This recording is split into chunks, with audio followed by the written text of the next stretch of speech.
नमस्कार दोस्त, बेबाक भाषा के दलित डिस्कोर्स में आपका स्वागत है। आज हम आपको रूबरू करा रहे हैं लेखक, प्रोफेसर और समाज सेवक डॉक्टर पूनम तुसामर जी से। हिंदी साहित्य में दलित प्रतिनिधि साहित्यकार के रूप में डॉक्टर पूनम तुसामर जी की एक पहचान है। पूनम तुसामर जी गद्य और पद दोनों में लिखती हैं।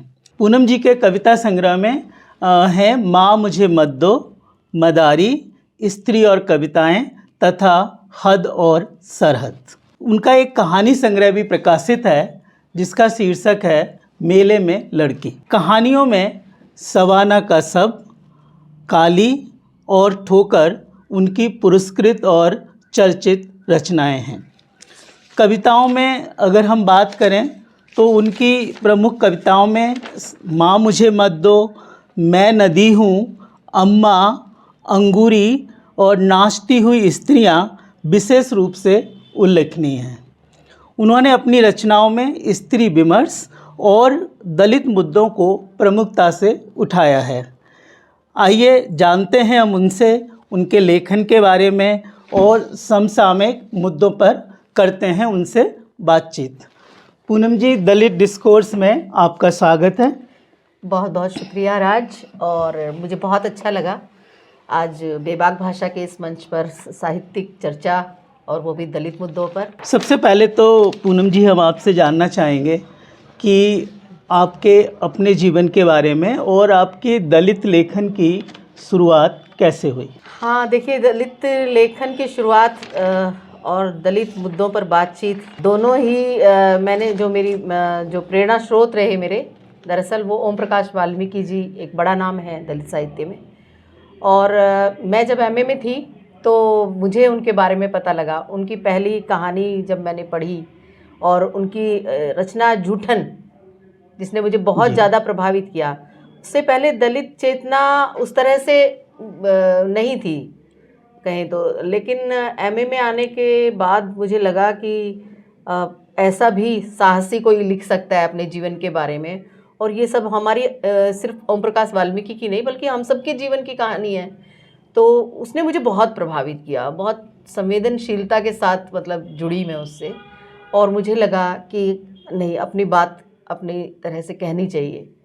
तो ये मेरा पहला अवसर था जब जूठन को मैंने पढ़ा था, और मैं बहुत पूरी रात सो नहीं पाई थी। मुझे इतना महसूस हुआ कि एक इतना बड़ा समाज, देखिए उसमें से कोई एक व्यक्ति, मतलब मुझे ऐसा लगा उस समय, हालांकि हो सकता है उस समय पे जयप्रकाश करदम और नेमिष राय जी और सुशीला टागभोरे जी सभी लोग लिख रहे थे, हमसे पहले पीढ़ी में जो लिख रहे थे, कौशल्या बेशंत्री, उन सब की रचनाएं, सुमित्रा मेहरोल, इन सब के नाम फिर धीरे धीरे जाने मैंने कि अच्छा ऐसे लिखा जा रहा है दलित लेखन। और फिर एक चीज़ तय भी की मैंने कि क्यों ना मैं लिखूं भी इस दिशा में, मैं भी उन समाज में जाऊं और समाज में लोगों से मिलूं अपने समाज में, और उनकी पीड़ा और उनके दर्द को एक प्रेरणा मिली मुझे कि मैं भी जानूं, बात करूं। और इस प्रोसेस में मैंने बहुत सारी चीज़ें, बहुत सारी रचनाओं को पढ़ा और समझा। फिर लिखने की तरफ तो मैंने बताया है कि मैं प्रेरित उसी से हुई, ओम प्रकाश वाल्मीकि जी की जब मैंने पढ़ी। एक तो उनका सलाम कहानी बहुत प्रभावित किया उसने मुझे, और दूसरा जूठन तो उनकी रचना है ही। फिर शिवराज सिंह बेचैन जी का मेरा बचपन मेरे कंधों पर भी मैंने पढ़ा। तो ये कुछ चीज़ें थी जिन्होंने, हाँ जी, तो ये कुछ चीज़ें थी जिन्होंने मुझे दो चीज़ों के लिए प्रेरित किया। एक तो लेखन के लिए प्रेरित किया, दूसरा मैंने ये सोचा कि जब मैं कभी भी शोध करूँगी तो मैं दलित साहित्य में करूँगी। और उसका ये हुआ कि मैंने एमफिल के लिए जब दिल्ली यूनिवर्सिटी में डाला कि मैं एमफिल, तो मेरा एंट्रेंस क्लियर हो गया, लेकिन मेरे विषय को लेकर और जो भी इंटरव्यू में जैसे पूछा मुझसे, तो फिर वहाँ मेरा सिलेक्शन एमफिल में नहीं हुआ, क्योंकि शायद उनको ये लगा कि ये विषय मतलब इस तरह का रखने की बात है। जो भी उसी समय जामिया मिलिया इस्लामिया से पीएचडी का निकला, डायरेक्ट पीएचडी का, और मैंने वहाँ भी वही बात रखी कि मुझे दलित साहित्य में पीएचडी करना है। और ये सोचिए आपकी, मतलब जब ये पीएचडी की बात हो रही थी 2007-8 में, तो एनरोलमेंट 2008 में हुआ मेरा। तो उस दौरान सभी ने मुझे क्या सलाह दी कि ऐसा दलित साहित्य में पीएचडी पे विषय मत रखो, और अरे इतने सारी महिला लेखिकाएं हैं, उन पे क्यों नहीं कर रही हो पीएचडी। और इतने सारे लेखक हैं हिंदी साहित्य में, प्रेमचंद को तुमने पढ़ाया है, इतने सारे लेखकों को पढ़ती रही हो हिंदी साहित्य में, उन पे करो पीएचडी, है ना। दलित साहित्य पे पीएचडी तो अभी ज़्यादा हो भी नहीं रही है, क्या करोगी दलित साहित्य पे। लेकिन मुझे लग रहा था कि मैं जिस समाज से आई हूँ, आज मैं जान रही हूँ उस चीज़ को कि लोग अपनी पीड़ा को, अपनी वेदना को लिख रहे हैं, हम पढ़ रहे हैं, तो क्यों ना उसमें शोध किया जाए कि और कितने लोग हैं जो लिख रहे हैं और कैसे कैसे जागरूकता समाज में आ रही है। तो अगर एक रिसर्च उस पर होगा तो मुझे ऐसा लगा कि हमारी महिलाओं की बात, हमारी सफाई कर्मचारी महिलाओं की बात, हमारे दलित समाज में जो लोग शोषित हैं, पीड़ित हैं, उनकी बात, तो क्यों ना वो साहित्य में आए रिसर्च के माध्यम से। जी।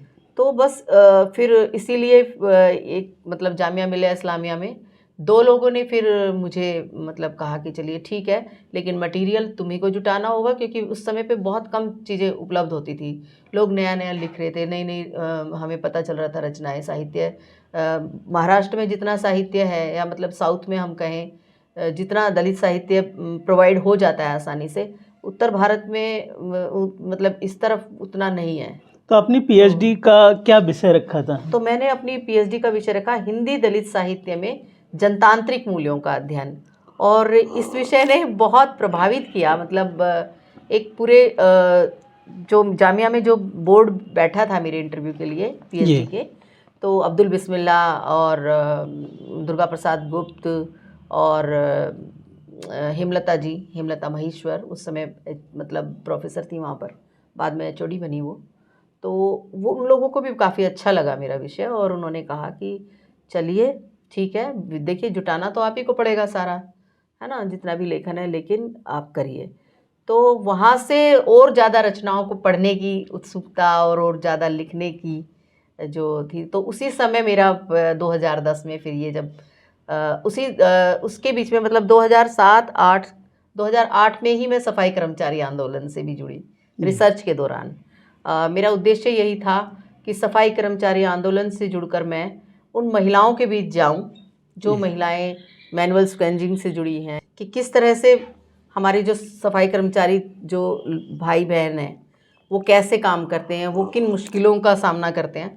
तो वो भी मैं, क्योंकि मेरी रिसर्च का ही विषय था वो, और उस दौरान मैं विल्सन से मिली आके, और मैंने बताया कि ऐसे ऐसे मेरा पीएचडी का विषय है और मुझे उन महिलाओं से मिलना। तो उन्होंने कहा कि ठीक है, तो आप 1-1.5 साल जो भी यहाँ पर काम कर सकते हो, आप काम करोगे तो देखोगे।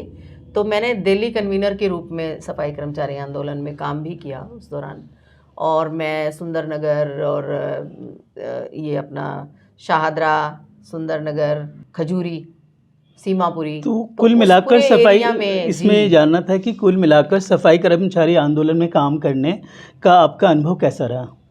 सफाई कर्मचारी आंदोलन में काम करने का अनुभव मेरा बहुत अच्छा रहा, और बहुत सारी चीज़ों को सीखने का जो एक मतलब प्रोसेस था वो मेरा रहा। यहाँ पर मैंने बहुत कुछ सीखा।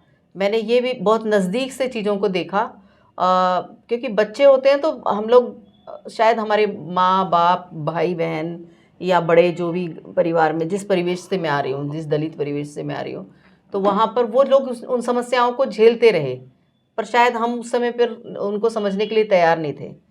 लेकिन बाद में जब उन चीज़ों को ऐसे सामने देखा कि किस किस तरह से कहाँ कहाँ कितना अपमानित जीवन जो है वो जी रहे हैं लोग, तो वो मुझे सफाई कर्मचारी आंदोलन में आकर और उन महिलाओं से मिलकर, उन लोगों से मिलकर जो काम कर रहे थे सफाई पेशे से जुड़कर, तो वो अनुभव वहाँ से मुझे हुए, और उन्होंने मुझे झकझोर दिया पूरी तरह से। और मुझे लगा कि हमारे समाज को बहुत ज़रूरत है, केवल मेरी नहीं बल्कि मेरे जैसे बहुत सारे लोगों की, जो लिख रहे हैं, पढ़ रहे हैं, या आज जो पढ़ पाए हैं बाबा साहब अम्बेडकर की वजह से, सावित्रीबाई फूले की वजह से, जो आज इस लायक हैं कि वो शिक्षा में किसी भी पद पर हैं या समाज में भी काम कर रहे हैं। तो वो बिल्कुल उनको लिखना, पढ़ना और समाज में जागरूकता के माध्यम। पूनम जी, इसी से एक रिलेटेड एक सवाल है कि हिंदी साहित्य लिखा जा रहा था, इसमें दलित साहित्य को अलग से लिखने की ज़रूरत क्यों पड़ी? और इससे रिलेटेड दूसरा सवाल है कि क्या दलित साहित्य लोगों की मानसिकता बदलने में सहायक होता है? हाँ बिल्कुल। जब मुझसे सवाल किया गया, पहले भी कई बार किया गया है, कि हिंदी साहित्य तो लिखा ही जा रहा था, तो दलित साहित्य की क्या ज़रूरत थी। तो मेरा सीधा सा जवाब होता है कि बिल्कुल लिखा जा रहा था, लेकिन एक बहुत अच्छी ओम प्रकाश वाल्मीकि का दलित साहित्य का सौंदर्य शास्त्र अगर किसी ने पढ़ी है तो उसमें वो शुरुआत में ही भूमिका में बताते हैं कि उनसे ये सवाल पहले किया गया विद्वानों द्वारा और उन्होंने उसका जवाब दिया कि जिस जातन लागे सो ही जागे वाली बात है ये, कि सहानुभूति और स्वानुभूति दो तरह के प्रश्न हैं। ये मैंने अपने शोध में भी इसको शामिल किया कि जहाँ सहानुभूति का सवाल है, अब तक का जो साहित्य है सारा का सारा हिंदी साहित्य, प्रेमचंद ने कफन लिखी, प्रेमचंद ने सदगति लिखी, मंदिर लिखी, लेकिन दलितों के सवाल को अलग अलग तरह से उठाया। और भी बहुत सारे, रांगे राघव ने उठाया, विष्णु गुप्त ने उठाया, लेकिन राहुल सांकृत्यायन ने उठाया अपनी तरह से दलितों के सवाल को। तो विष्णु प्रभाकर ने तो धरती धन्ना अपना और वो सब लिखा ही है, गढ़कुंडार वगैरह। लेकिन उसके बावजूद वो सवाल केवल सहानुभूति का सवाल है, स्वानुभूति का नहीं है। आप देखिए कि अगर चोट मुझे लगी है तो आप मेरी चोट को महसूस तो कर सकते हैं, आप उस पीड़ा को महसूस कर सकते हैं कि चोट लगने पर दर्द कितना होता है, और अगर इतनी चोट लगी है तो कितना होगा। लेकिन आप उस चोट को, जैसे मैं उससे पीड़ित हो रही हूँ, उसको महसूस नहीं कर सकते। तो ये परपीड़ा वाली जो बात है ना, तो परपीड़ा को महसूस तो किया जा सकता है, लेकिन एक होता है स्वभोगी, है ना, और एक होता है परभोगी। तो यहाँ पर स्वानुभूति और सहानुभूति बिल्कुल उसी तरह से है। इसका भी एक उदाहरण उन्होंने ओम प्रकाश वाल्मीकि ने अपनी किताब में, दलित साहित्य का सौंदर्य शास्त्र जो किताब है उसमें दिया है। उन्होंने एक घोड़े की नाल जो उसके नाक में लगी होती है, तो वो कहते हैं कि घोड़ा चलाने वाले को पता होता है कि घोड़े को दर्द हो रहा है, लेकिन घोड़ा जिस पीड़ा को महसूस कर रहा है तो घोड़ा ही जानता है।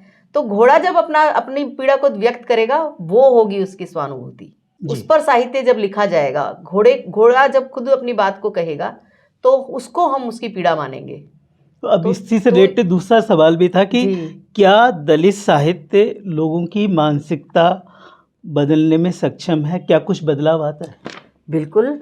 जैसे जैसे हमने लिखना शुरू किया, जैसे जैसे जो लोग पढ़े, थोड़ा सा लिखे, तो वो जब शोध का विषय बना। आप देखिए आज बहुत सारे विश्वविद्यालयों में, कई विश्वविद्यालयों से मुझे फ़ोन आया, मेरी रचनाओं पे एमफिल हो रही है और मेरी मतलब पीएचडी में शामिल किया जा रहा है मेरी रचनाओं को, और कई जगह शामिल हुई हैं, अंतर्राष्ट्रीय स्तर पर भी और राष्ट्रीय स्तर पर भी। कुरुक्षेत्र विश्वविद्यालय में सिलेबस में लगी हैं। ये मैं इसलिए नहीं बता रही कि ये कोई प्रशंसा की उस तरह से बात है, मैं इसलिए बता रही हूँ कि एक प्रेरणा, लोग प्रभावित होते हैं कि अच्छा साहित्य है, दलित साहित्य में जो आज का साहित्य है वो नए मापदंडों पर, नए मूल्यों को लेकर चल रहा है। और पहले कहा जाता था कि केवल पीड़ा का, संतरास का, दुख का साहित्य दलित साहित्य को कहा जाता था, लेकिन आज ऐसा नहीं है। दलित साहित्य अपने आसपास के परिवेश में जो कुछ भी घट रहा है उससे पूरी तरह से बावाकिफ़ है, और वो बहुत अच्छे से अपनी बात को उसमें अपनी कविता के माध्यम से, कहानी के, निबंधों के, अपनी रचनाओं के माध्यम से अभिव्यक्त करता है, और बहुत बेहतरीन तरीके से व्यक्त करता है। तो जैसे आपने बताया पूनम जी कि जो दलित साहित्य है वो बेसिकली अम्बेडकरवादी विचारधारा पर आधारित है, और आज के संदर्भ में अगर देखें तो अम्बेडकर को लेके कई तरह की टिप्पणियां की जा रही हैं, संविधान को लेके की जा रही हैं। आपने अमित शाह का सुना ही होगा। तो इसको आप किस संदर्भ में देखते हैं? देखिए, कोई भी जो सत्ता में जो भी लोग होते हैं, जो भी पार्टी, जो भी सत्ता में आते हैं लोग, दरअसल उनके अपने एजेंडे होते हैं। बाबा साहब अम्बेडकर तो मतलब वैश्विक पहचान है, उनको कुछ भी बोलते हैं। एक कहावत होती है गांव में कि हाथी गुजरता है ना तो कुत्ते भौंकते हैं, एक बात होती है ये। तो लेकिन हाथी तो हाथी है, वो अपना आराम से, शांति से गुजर जाता है। तो बाबा साहब का जो कद है, बाबा साहब की जो गरिमा है, मैं इसलिए नहीं कह रही हूँ कि अमित शाह या किसी ने कहा, वो कोई भी किसी भी पार्टी का कोई भी नेता, कोई भी अगर उनकी आलोचना करता है इस रूप में, तो इससे उनका कद कम नहीं होगा। उनके जो काम है, उनका जो योगदान है समाज में, सोसाइटी में, उनको फर्स्ट मैन ऑफ नॉलेज कहा जाता है। ऐसे ही तो नहीं कह दिया गया, वैश्विक स्तर पर उनकी अपनी एक पहचान है ना। इतनी जगह उनके नाम से चेयर हैं। तो डॉक्टर अम्बेडकर का जो योगदान संविधान में है, डॉक्टर अंबेडकर का जो योगदान समाज में है, उनका जो योगदान महिलाओं की शिक्षा को लेकर है या महिलाओं की बेहतरी को लेकर है, तो उसको नकारा तो नहीं जा सकता। इस तरह की आलोचनाएं या अपने अपने राजनीतिक फ़ायदे के लिए वो कर सकते हैं, लेकिन वो भी जानते हैं दरअसल कि उनके अंबेडकर अंबेडकर अंबेडकर करने से अंबेडकर का कद कम नहीं होगा, कभी जी नहीं होगा। बिल्कुल। और जब अंबेडकर की बात करते हैं तो बात स्त्री सम्मान की भी आती है। जी जी बिल्कुल। क्या आपने अपने जीवन में कभी पितृसत्ता का दंश झेला है? देखिए, एक स्त्री होने के नाते और एक दलित स्त्री होने के नाते दरअसल समाज में मैंने ये चीज़ भी महसूस की जब मैंने पढ़ना लिखना और जानना और समाज में जाना शुरू किया। अपने आसपास घटने वाली घटनाओं पर जब नज़र दौड़ाई और लोगों से मिला, उनकी पीड़ा को जाना, बात को जाना, तो बहुत सारी चीज़ें सामने आई कि एक दलित महिला होने के नाते और महिला होने के नाते तो मैंने बहुत जगह बहुत सारी चीज़ें झेली ही हैं, शुरू से झेली। लेकिन उसके बावजूद ये देखा मैंने कि मैं मिर्चपुर कांड हुआ था, तो उसमें हम लोग गए थे, हम 4-5 लोग। मिर्चपुर हरियाणा में है। हाँ, मिर्चपुर हरियाणा में है। फैक्ट फाइंडिंग के लिए हम लोग गए, तो मैंने दलित महिलाओं से भी अलग से बात की और गैर दलित महिलाओं से भी अलग से बात की। ये मैं मतलब आप सोचिए कि 20वीं 21वीं सदी की बातें जो है, मतलब हम लोग अब 21वीं सदी में अपने आप को, तो उस समय हम बात कर रहे हैं और मैं गई उस गांव में और मैंने दोनों महिलाओं से अलग अलग बात की। तो जो महिलाएं थी, दलित महिलाएं जो पीड़ित थी, तो उनका कहना था कि हमने तो कुछ किया ही नहीं है, कुत्ता भौंकने के ऊपर हमारे घर जला दिया गया है और इतना बड़ा बड़ा नुकसान हमारा हुआ है। लेकिन जो दूसरी महिलाएं थी वो बिल्कुल निडर होकर ये बात बोल रही थी कि हमने तो इनके ऊपर पिप्पे उड़ेल दिए। तो मतलब सोचिए आप, तेल के पिप्पे बता रही थी वो कि ससुरो मरो जलो। बड़े मतलब अकड़ के आ रहे थे, लड़ने आ रहे थे। तो मैं वहाँ पर महिला की पीड़ा एक होती है, हम हमेशा ये बात बोलते हैं, एक स्त्री होने के नाते मैं अगर कोई महिला बलात्कार की शिकार हुई है, कोई किसी भी तरह की एट्रोसिटी की शिकार होती है, तो मैं महिला के पक्ष में खड़ी हूँ। लेकिन वहाँ जो नज़ारा मैंने देखा उससे मैं शॉक्ड रह गई। उन्होंने मेरी मानसिकता को ऐसे पलटा एकदम से कि वो महिलाएं होकर महिलाओं की पीड़ा को नहीं समझ रही थी, जाति का सवाल बड़ा था वो। और वो बड़े आराम से ये बात कह रही थी कि हमने तो छतों पे चढ़ के ना पीपे उड़ेल दिए तेल के जलो। यहाँ जातिवाद ज़्यादा हावी हो गया है। ये चीज़। अच्छा, दूसरी बात कि अभी हम जब हाथरस कांड हुआ तो उसमें भी हम लोग कुछ प्रोफेसर्स और मैं उनके साथ गई थी, तो वहाँ भी जो हमने दूसरी फैमिली से बात की तो उनको इस बात को कोई रिग्रेट नहीं था, मतलब वो कहीं भी ये नहीं था कि जो हमने किया वो गलत किया।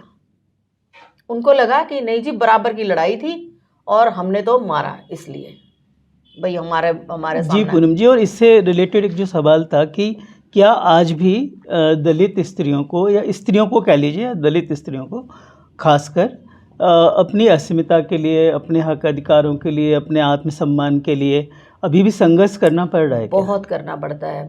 देखिए, यहाँ तो संघर्ष की बात अगर मैं करूँ तो केवल दलित महिलाओं को ही नहीं, महिलाओं को सभी को संघर्ष करना पड़ता है। जी। समाज में हर महिला को अपने स्तर पर संघर्ष करना पड़ता है, पारिवारिक संघर्ष, सामाजिक संघर्ष।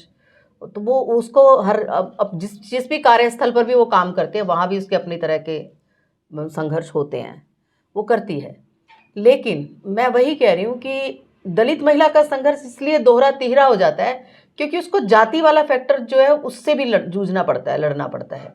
मतलब एक तो स्त्री, ऊपर से दलित, और हमारे आगे कैसे मतलब अकड़ सकती है वो।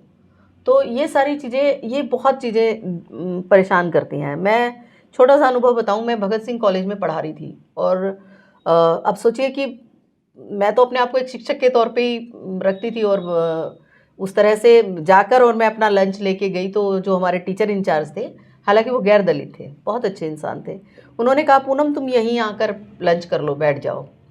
तो एक मैडम आई, अब तो वो रिटायर हो गई हैं शायद, वो आई और कहती कि नहीं, यहाँ केवल हम बैठते हैं, हम मतलब कोई आप नहीं बैठ सकते यहाँ पर। तो मैंने कहा कि मैम यहाँ कोई नाम लिखा हुआ है क्या? तो फिर वो गोस्वामी सर समझ गए, उन्होंने कहा कि अच्छा मैडम कोई बात नहीं, बच्चे हैं, कोई नहीं, हमारे साथ ही बैठ जाएंगे। लेकिन उन्होंने वो अड़ी रही कि नहीं यहाँ नहीं, लंच करना है तो कहीं और करो।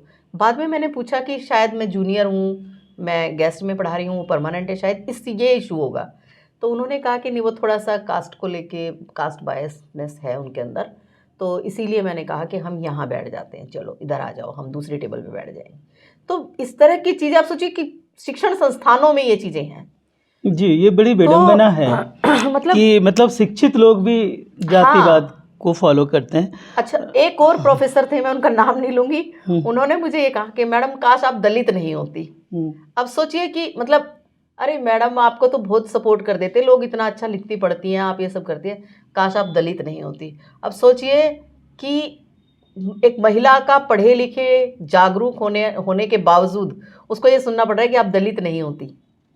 तो मैंने कहा मुझे तो दलित होने पे कोई शर्म संकोच नहीं है, मुझे तो कोई दिक्कत नहीं है। और मैंने कहा बाबा साहब अम्बेडकर के मतलब हम पीढ़ी के, बाबा साहब की अगली पीढ़ी है हम, है ना, उनके नाम को लेके चल रहे हैं। तो हमारी तो प्रेरणा स्रोत सावित्रीबाई फूले, ज्योतिबा फूले, बाबा साहब अम्बेडकर रहे हैं।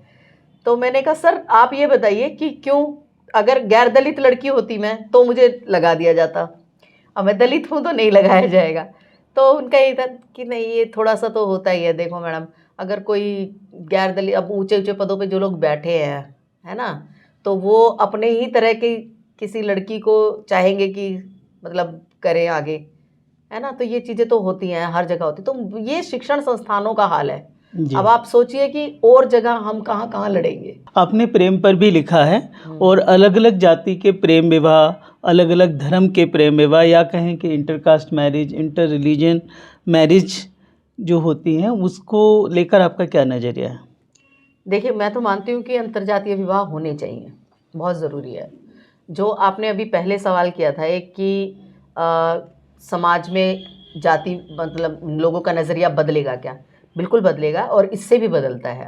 अंतर्जातीय विवाह जब होते हैं तो उससे लोगों का नज़रिया बदलता है। अभी मेरे परिवार में ही कल ही मेरे ब्रदर इन लॉ की बेटी है, वो फिजियोथेरेपिस्ट हैं, यहीं RML से किया है उन्होंने, और उन्होंने एक लड़का पसंद किया। अब वो लड़का जनरल कास्ट से है और मेरी भतीजी है तो वो दलित है, लेकिन क्योंकि दोनों बराबर सक्षम हैं, दोनों शैक्षिक स्तर पर सक्षम हैं, दोनों एम्प्लॉय हैं, डॉक्टर हैं दोनों, और इसलिए काबिलियत और वो, तो मुझे लगता है कि सब कुछ जानने के बाद ये एक सकारात्मक मतलब पहलू है, इसको हम कह सकते हैं पहल है, कि अगर इस तरह से इंटरकास्ट मैरिजेस होती हैं जी, और अगर वो सफल भी होती हैं, दूसरी बात कि वो सफल भी होती हैं अगर बाद तक, तो ये बहुत अच्छे उदाहरण हैं और ये समाज में बदलाव लाते हैं।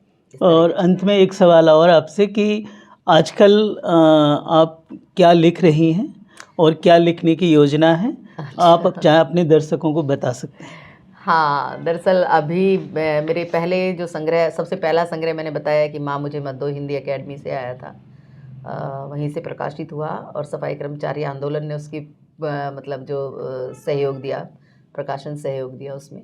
उसके बाद मेरा दूसरा संग्रह 2019 में आया, मदारी नाम से। अब तीसरा स्त्री और कविता एक लघु संग्रह आया है समय साक्ष्य प्रकाशन से, और चौथा मेरा फिर सफाई कर्मचारी आंदोलन के सहयोग से ही आ रहा है, और उसका नाम है हद से सरहद। और ये मेरे 4 कविता संग्रह हैं। एक कहानी संग्रह भी इस बीच मैंने लिखा, वो मेरे अपने निजी अनुभव जो मैंने सफाई कर्मचारी आंदोलन के साथ, महिलाओं के साथ जो समय बिताया, या उनके अनुभव जो मैंने जाने समझे, तो वो अनुभव है, दरअसल वो कहानियाँ नहीं हैं, वो जीवंत अनुभव हैं। 10 के 10 उनको भी प्रकाशन की योजना है आपके? नहीं, वो प्रकाशित हो चुके हैं। मेले में लड़की में कई सारी रचनाएं उसमें से आई हैं, और कुछ आएंगी बाद में भी। और इसके बाद एक शोध प्रबंध भी मेरा छपा है, हिंदी दलित साहित्य में जनतांत्रिक मूल्य एक अध्ययन करके। तो यही 4-5 किताबें अभी हैं। आगे एक निबंध संग्रह लिखने की भी योजना है, जल्दी लिखूंगी जी। और साथियों, अभी हम पूनम तसामर जी से चाहेंगे कि वो अपनी कुछ कविताएं हमारे सामने पेश करें। पूनम तसामर जी। साथियों, कविता की बात है तो मैं अपने स्त्री और कविता संग्रह है, इसी से कुछ एक कविताएं पढ़ देती हूँ। पहली कविता है स्त्री और कविता, जो इसका शीर्षक भी है। बंद कमरों में बैठकर साहित्यिक होना कविता नहीं है, इसलिए स्त्री की कविता दैहिक उन्माद में उठा कोई भाव भी नहीं है। वह स्त्री और पुरुष संबंधों का भोंडा आकलन भी नहीं है। स्त्री की कविता आकस्मिक सुख से सजल हुए नेत्रों की अभिव्यक्ति भी नहीं है। किसी भी स्त्री की कविता अकेली कविता नहीं है। स्त्री की कविता कविता भर नहीं होती, वह होती है गवाह।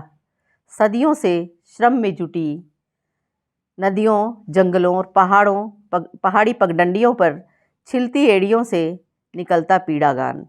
स्त्री की कविता बूढ़ी जर्जर काया में झुर्रियों के बीच टिमटिमाती पनीली रोशनी है।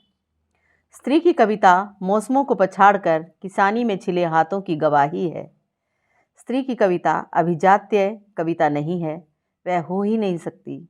स्त्री की कविता समाज के सबसे निचले पायदान पर खड़ी, अपने आत्मसम्मान के लिए लड़ती, जूझती स्त्री का जातीय संघर्ष है और स्त्री का सामूहिक संवाद भी। एक कविता है स्त्री जीवन का गणित। स्त्री जीवन का गणित क्या समझेंगे वे जो करते हैं खोखले दावे उसके अंतर मन को छूने के। स्त्री जीवन में कुछ भी 2 और 2 4 नहीं होता। जीवन की जोड़ घटा के बीच जुड़ता ही जाता है बहुत कुछ और घटती जाती है औरत। औरत गुनाह होती है औरत से और बढ़ जाती है माँ, बहन, बीवी और बेटी में। जीवन के इस गणित में जोड़ घटा गुना भाग होती वह कहाँ बचती है एक मुकम्मल औरत, वह बचती है केवल शेष। शुक्रिया।